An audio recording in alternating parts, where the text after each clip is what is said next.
Hey, y'all. Hey, y'all. Welcome to the Preacher After Show here at the Stream.tv. We got the music still rolling, making it all eerie and everything. We are back for another kick-ass episode of Preacher, and joining me to break it all down are my kick-ass co-host over here to my right. Hey everybody, I'm Timothy Michael. I'm going to be the one on Twitter, so tweet us your questions, your thoughts. There was a lot in this episode. At Preacher Fan Group, hashtag PreacherAS, and I'm going to throw it over to my right. Hello everyone, my name is Kira Lynn, and I am on the YouTube chat, so come over. I can't talk today. Come over, say hi, shoot your questions, and let's talk, guys. Yeah. Did I introduce myself? Yeah, you did. Did you? Did I say my name? I'm Jocelyn. So just in case I missed it. Okay, so tonight we had another great episode of Preacher, and we want you to talk to us, so definitely hop on the chat and hop on Twitter, like Tim and Kira told you to. And we started off with something that got me really excited, which was the cowboy, because we've been waiting for him to come back. Yes. And we got him back, and he's interesting. Very interesting. Yeah. And it was kind of gross. It was kind of gory, this whole beginning. I felt like with the scalps and Scalping, and the what was it? The 100 for the You braid. knew the prices. You break it 100 down. for the braid, 50 for a something, and a 25 Like for a child. for a child. and Yeah. half for a child. Mexican. Right. For- I know. I was like, ooh. And then it's the whole way it's handled. It's like you walk into the bar and like dump the scalps out on top of the bar out of the bag. It's a little crazy. Yeah. I'm like, okay, so we had the cowboy, we had the scalps. We had really awful bad behavior in the saloon, which, what else do you have in a saloon, correct? Right. But we had really bad behavior in the saloon. There was just a lot of stuff, a lot of things going on. There were women being raped. Yep. There were little kids being made to watch their moms be raped. There There were was fighting, cock jokes. drinking. There was, what was it? Cock jokes. Cock jokes. jokes. There was a lot of stuff going on in this saloon in the town of Ratwater. And so we did get to get that look into what had happened during that time. And so we also met McCready. McCready. He's probably greedy. But we met McCready, and he definitely is the villain of this time, right? Yes. Yeah. Yeah. So yeah, he's not my He's not a favorite. good guy, and he's the one that's causing a lot of a bad behavior, I guess you can say, from our cowboy there, because he wrote out. I don't like. Okay, let me just start off. Let me just go flat out. I don't like him because he killed a horse. Yes. Oh my Right. gosh, you Right. and the horse. Again, Jocelyn does not like it when any Animals animals get- are hurt in a show. Again, she literally just went, oh, what did they do? I can't watch. Well, I didn't watch it because I'm just like, are you serious? Is he really about to shoot this horse? Oh, and for and he what? did. Oh, yes, and all he that kind did. of stuff. But he doesn't. I mean, that relationship between them. And later on in the show, we're going to have some discussions about comic book where we'll really get into what that relationship is.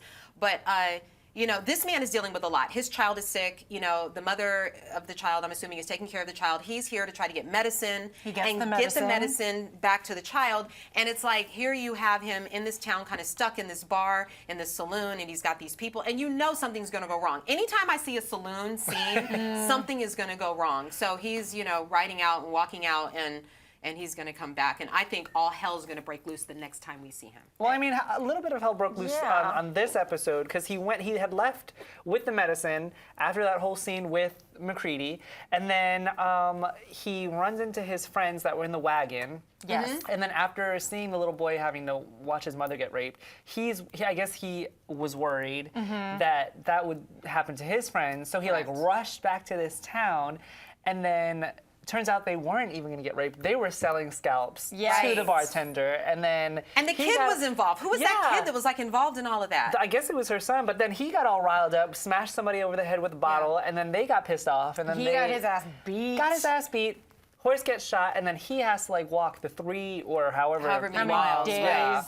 back to his house, and by the time he gets there, Oh, the crows. The crows were like eating his family, and he had to walk by that tree of that All the tree with all Indians. of the scalps and everything. So anyway, we had that. I was about to say great opening scene. That was horrible of me. But we had that scene, and I can't wait to get back to the cowboy again because it's so weird. It's like I want more of him. You know Yeah. what I mean? And more of his story. But we went into Eugene and Root. Yes. And that was kind of interesting because Timothy and we had to go back and look at it, you know, Yeah. again, to find out exactly what happened because we know that Eugene shot himself, but Kira, you made a good point because you were like, why does everybody in town hate him? Well, obviously, he looks weird, so he's obviously. He has the face of a butthole. Yes, he's the butthole face. And so, of course, we don't necessarily know how long ago he attempted to commit suicide. And so, of course, yeah, he's this oddity that's walking around town. But this is the episode where, you can see there's like initially you get an idea that there's a bullying going on. Yeah. Somebody breaks into his house. It says, why didn't you finish the job? And his father just starts to go crazy. And so I'm like, what is going on here? Like, why does everybody hate Butthole? And you've got balls when you break into the sheriff's house. The sheriff's house. The sheriff's house Right. to write a message like that. And have that much hatred towards him. And then also, it made me curious to know what happened with Tracy, who also has, she's the one who got her head caved in. We don't know how her Something. head got caved in, but her head is caved in, and she's sitting there kind of in a coma, I guess, of some sort. And so, but something's up with Tracy because Root, the sheriff, said, "Oh, you went to see Tracy, didn't you?" Yes. So we don't have a lot of answers about this, and it's really interesting because I want to know what happened with Tracy. And you made a good point, Tim, because you said, was there a suicide pact? Oh, that was Right. good. I was Was like, there were something they that went on? maybe dating? Maybe they had like a suicide pact. Maybe he was going to shoot himself, but instead shot her. Did he shoot himself and the gun went through his mouth, and then all of a sudden it went in her head? Like, Right. what And happened? his mom was just going ape shit. She Louisville sluggered that truck Yes. like there was She nobody's hot business. sauce He- Beyonce'd that She truck. did hot sauce Beyonce the truck. Talk about it. She did. No, she went out there and she hated him. She was cursing him left and right, and Jesse stepped in. Yes. But yeah, she went off on the truck, and so something definitely. She called him a murderer. Yes. So, yeah, I'm waiting. I'm curious to see What actually what's going happened. on. Yeah, because when we last saw her, she kept saying that her daughter wasn't dead. She was just Right. in a coma. Right. So how is he a murderer if he didn't really kill We don't know anybody? yet. That's what we Right. don't know. That's We don't why know I'm like, exactly what very happened. And it's interesting. funny because when they first introduced Tracy, I thought maybe she had been in like a horse riding accident because Right. she has all those horse Medals and and things things like that, right. They weren't very and now it comes out that It was maybe something It else. was something else. Well, Jesse is using his power, and he started to use his power on Tracy's mom when he told her to forgive Eugene. And He's not just using his power. no, on he's Tracy's mom. he using is. it He's all using over it town. everywhere. So has he learned how to use this power?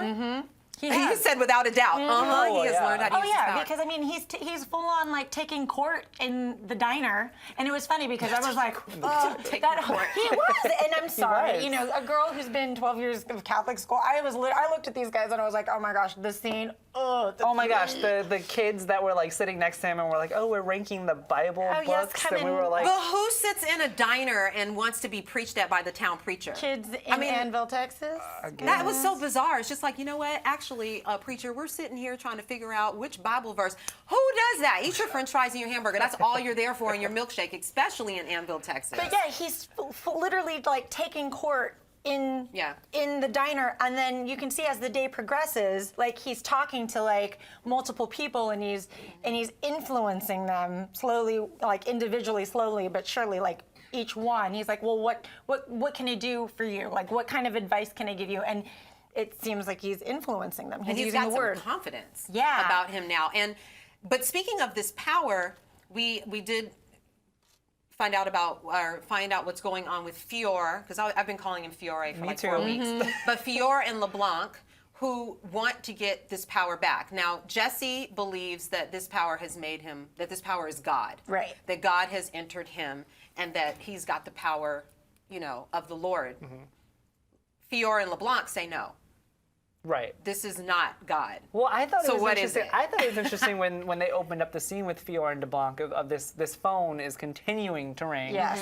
And they're like rehearsing on how to answer it. So they're like shitting themselves, like, how do we answer this Hello, phone? Like they're this is nervous. Fiore, or and Fior. then right. And then they go and they talk to Jesse about like this power that's inside of him, and then he's like, they take out this can, and then they're like, this is where it lives, and then he's like, God lives in a can. And they're Right. like, what's inside of you is not God. And I was like, yeah. Which is interesting, and I don't know if that's necessarily true or if it's. Look, I look at it like this: if anyone is given that much power, it has to be taken back and contained in some way, or else it would be unleashed onto life as we know it. Like we don't have that because obviously we wouldn't know how to use it and it would be out of control as Jesse is going around using it on everybody. But I'm wondering how long it lasts because you made a good point actually because I said that it didn't last that long with Quincannon. But we don't necessarily know that yet. True. I mean, and we're talking about that crazy ending. Where he blew up the whole room. He like took everybody out. I was like, I was shocked. Happening here?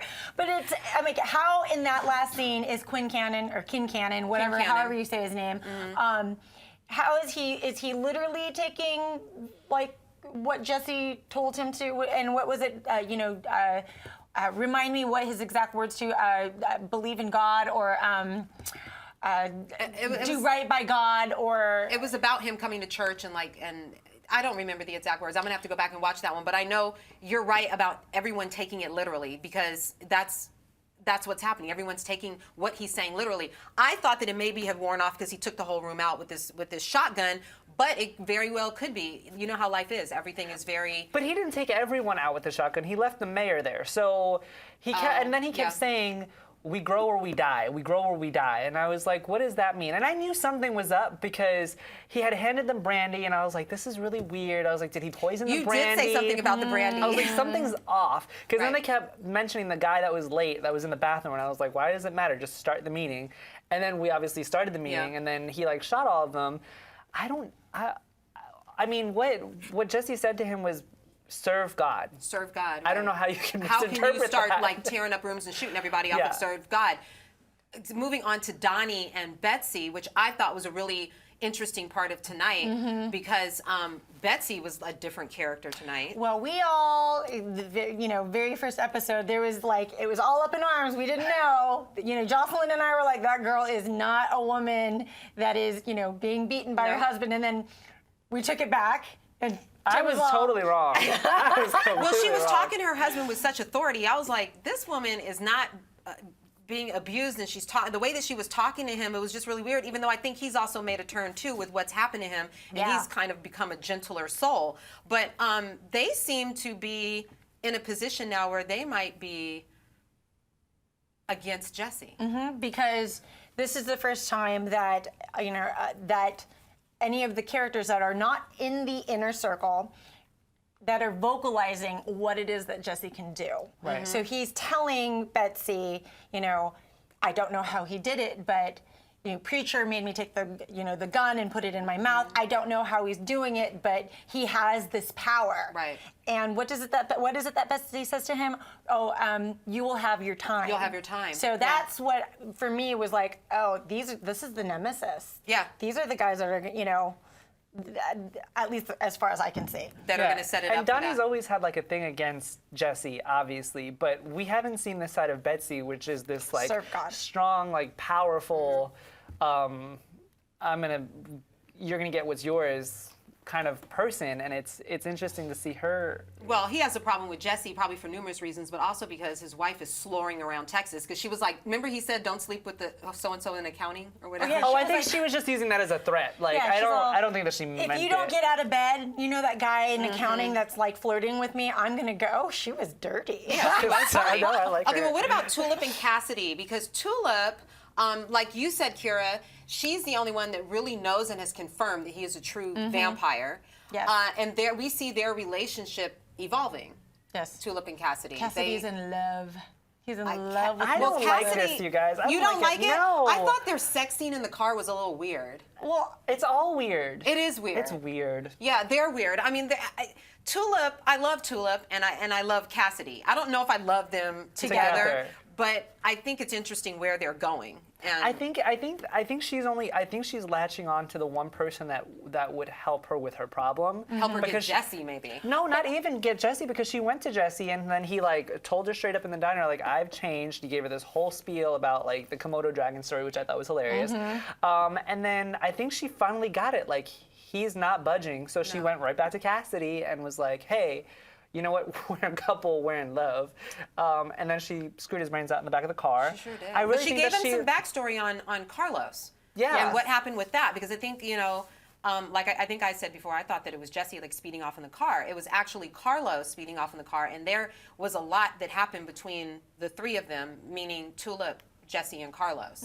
So we got a little bit of a backstory there. I love how they're just giving us just enough to like make us extremely thirsty. Yeah. Well, I do have a question. Now, you know, Tulip is talking to Cassidy about this boyfriend. Remind me of that first episode when the scene where Jesse's in the church.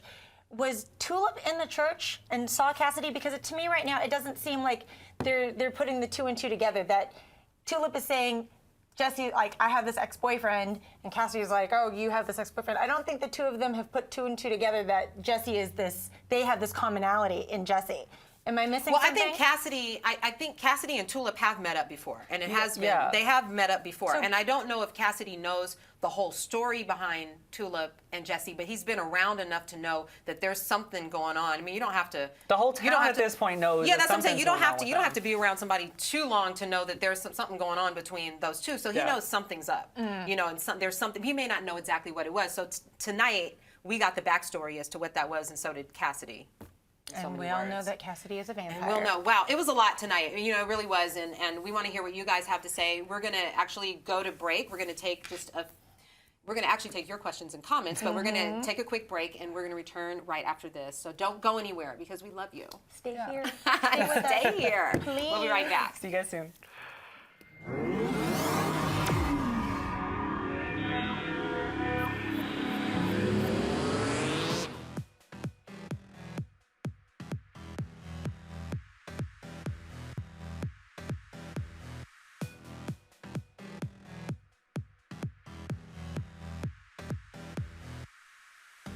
In case you missed it live. In case you missed it live. In case you missed it live. How did we not figure that out? High five.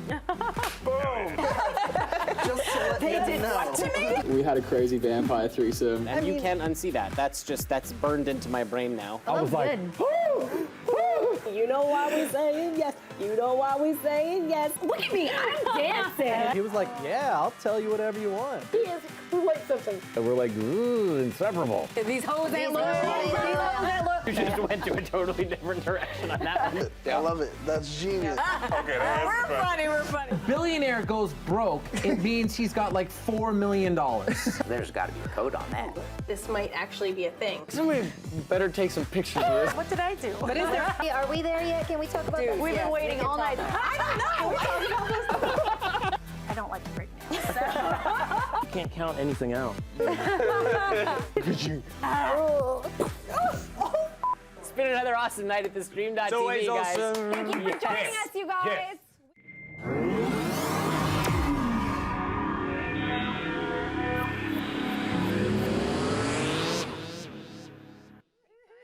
We're over here dancing. Welcome back. We're glad you stuck around. Okay, we saw that some of you guys have been like going off and going at it in the chat, and we love it. So Kira, let us know what people are saying. Well, before I do that, I just want to give some shout outs to you guys who have been talking to us on the chat. Grimjaw Jack, Faquad, Asinine, DP20024, Lee Boyan, and Trinidad Clausen and Mike Rawlings. Thank you so much for all of your comments. We definitely do read them all. But right now, in the chat, we are talking to Puka Simone. She basically says, and I'm assuming that you're a girl, Simone, everything is relative. It seems to me that the best way that Kincannon thinks to serve God is to extend his empire. We were just talking about that on the break. And I love that. I think that's it. Ding ding. If I had a bell, I'd be like bam bam. I think that's absolutely it because that's what he's about. He's about his empire. He's about his meat power company. And leave it to like a man like Quincannon to turn something so literal into something about him. Of course. Right, exactly. So yeah, I think that's a really great theory. And then, you know, Shelly and BMP123, thank you for sitting there on the chat and talking to me. So thank you. Awesome, thank you. Keep talking. Awesome. We've also got some Twitter shout-outs as well, at LocalGirlP, at Ed Hebe, and at Rosemary Directs. Thank you guys for, you know, tweeting at us and following us on Twitter and stuff like that. Thank you guys. Very cool. And yeah, and follow us all week long. We also are on Facebook, and we're at Preacher Fan Group. I can't talk tonight. Preacher Fan Group on Facebook and Preacher Fan Show on Twitter. Yes. So definitely follow us and get involved in the conversation. We love to post things. Feel free to join the group and post and everything like that. We're going to go into the comic book discussion, but I don't know what something about this seat and my pack falls all the time. But okay, so it's not me over here like passing gas. All right, so but we're going to go to the comic book portion of the show. We want to. Those of you that are actually signing off, we want to thank you for tuning in. Make sure to follow us at thestream.tv, and we will see you next week. Or actually, no, that's the 4th of July. Have a happy 4th of July, and we'll be back the following week. And happy Pride, everybody. Yeah, Yes, absolutely. happy Pride, Okay, so everybody. take it easy, and for the comic book people, stick around. Yes. Okay. Well, spoiler alert! Spoiler alert! Most definitely. spoiler Okay, alert. so we're going to start talking about the comic book part now, and I thought that tonight was a great show to talk about the comic book because we got the cowboy, which is what we've been calling him, and we know that that's from the Saint of Killers, which is the prequel to Preacher, and it was really cool to see how he was. Do you feel like he's the same character in the comic as he is on the show? No, I was really surprised because they've taken him, they've stepped him back. He's not as a badass as he comes off, in the comic. So I was, they're obviously taking some liberties, but I was a little surprised at that. Yeah. No, he seems to have more of a conscience, I think is the word that you used. That was really, Yeah, exactly what Kira said. I feel like he's a little bit more kind. He's like you said, got a conscience. I don't think. Well, then again, I mean, in the comics, he did go back for his friends, or he helped his friends out when they were being like ambushed by Gumbo McCready and his group. But that I think it was because wasn't it that they just kind of came out? He came upon that situation. Yeah, but he didn't have to step in. No. And Yeah, he he did. didn't, but And he then he did, lost yeah. his house. He's lost his horse that way. Right. But I felt like he lost his humanity, I guess you can say, after his wife and daughter, or after his daughter had died, or after he found that out. But I feel like in the show, he seems to have some sensitivity just throughout. I don't know. He seemed like a harder character to me in the comic book. Yes. So okay, well, and then. Another thing I noticed was Cassidy and Tulip, and because in the comics they met up where Cassidy pretty much saved her life. Yeah. Because she was running away from the club owner who was trying to we kill don't know her. if that exactly. Right. It was the club owner Carlos. I don't know, but she was like getting her behind kicked. They were getting ready to kill her, and Cassidy stepped in, and that's how those two came together. So it's interesting how they've done it on television with them not really knowing each other and meeting up at the church. It's just the way that they're doing it in the television show. It just doesn't seem very organic. And I'm sure everybody who've read the comics, obviously, and maybe it's intended to be forced. And so I don't know. See, I feel like in the comics, the Tulip comic in the comics would never go up to go up to Cassidy and be like, "We're a couple now and we're in love." No. And then start banging him in the back of the car. No. Like she's a little bit more demure in the beginning of the comics. Right. And completely different tulips. Yeah, it is. I mean, I'm loving the different tulips, so I don't want to take away from that. But the Cassidy Tulip show television version, I think I like the comic book version of how it all came together a little bit better than it did. Because I even liked in the comic books when they were in the diner and they were like talking. And you remember when they were in the diner, it was the three of them and they were with Jesse. And they were, that whole thing of them like coming together. They were like a bond. They're like friends. They are. The three of them are like friends. they're just having coffee. So, okay, and then another thing that I noticed was Sheriff Root. And we all noticed this about Sheriff Root. I don't know what it is about the comics, but Sheriff Root was a complete a-hole in the comic books. Yeah, and he didn't even have that big of a part in the comics. No, but he's kind of, I don't know if nice is the right well, word, I mean, but he's nice. He's not kind nice. of a puss. I mean, he's a bit of a puss. Yeah. Yes. And in the comics, the whole family dynamic between him and Eugene in the comics is completely different because he was abusive toward Eugene in the comics. Like he used to burn him with cigarettes, and then Eugene tried to commit suicide because Kurt Cobain died, and that just goes to that just proves the mindset of Eugene at the time. And then the mother was never in the picture. No. So we've obviously discussed this before, but they are completely going a different route in the show. They are, and he talked to Eugene completely different. He didn't seem to have the same concern about Jesse coming and talking to Eugene and getting him on the right page and the two of them bonding, and that definitely wasn't there in the comics. So this Sheriff Root, I don't know. I mean, maybe they'll flesh him out a little bit more. I mean, it's so weird because I love what they've both done. I love the comic. I love the show. But it's like hard to be in the middle of that. It's even hard to like sit on here and talk about it, like being in the middle of that because. I mean, I just love the people on Twitter that are just watching this last episode and they're saying how Sheriff Root can be so mean to poor Eugene, and I'm like, you guys, if you read the comics, he's so evil to Eugene. Yeah, like doesn't say a word to him. No, he doesn't. Okay, well. That's the show for this week. Wait, Voila. Oh, what are we doing? What do I forget? I forget things. McCready. Oh, we that's gotta right. talk about Okay, McCready. I'm McCready. sorry, The guys. differences, yes. Yes. Well, like it Okay. seems as if they've taken two characters and made them into one. Yeah, the preacher. Yeah. The preacher. The other preacher. Not the other Yeah, preacher. the What other was his preacher. name? Do we remember his No, name? they just call him preacher. Okay, so yeah. From Gettysburg. From Gettysburg. Gettysburg and preacher. how they've now made him into one character. Which I don't know how I feel about that yet. Well, I mean, look, to me, all of them were kind of, I put the whole Ratwater town and that whole saloon when I read the comics, all of that, to me, they were just all bad guys. Yeah. So I didn't really differentiate between them when I read it. I really didn't. I was just kind of like, okay. There was Gardner, there was Luke, there was the black guy who they didn't even give a name. They didn't to. even get, he was just the black Yeah, guy. he was just a black guy. Yeah, and then that was the whole group. And then they tried to convince Saint of Killers to go down to Mexico with them, and then he declines. Right. And then he leaves with the medicine, and then he like runs into them later on. When he met up with the band, Yeah, when they were like praying band people and all that kind of stuff. And, right. It's a little different.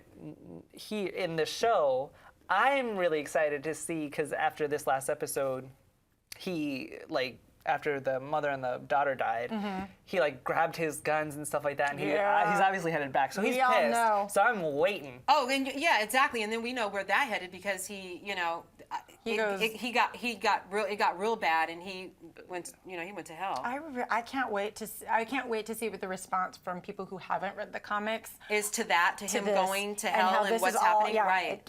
as this unfolds, and I want to see how far they take it in these last 4 episodes that we've got going on. Because what type of evil does it take to beat the devil? You Right. know, what's in you, to be unleashed out there into the world, and you've actually kicked the devil's ass. Because that's what's so amazing about Saint of Killers, and it's like 4 episodes, and if you guys, for those of you that haven't read it, and are peeking in on the comic book part, definitely go and read it because it's definitely worth the read. You'll love it.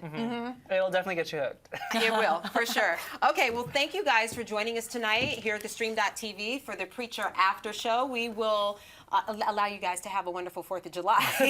And then we're going to return. I think Timothy and Kira are going to be on the following week, possibly that Tuesday or Wednesday, and we'll let you know. Follow us on Twitter and use the hashtag PreacherAS.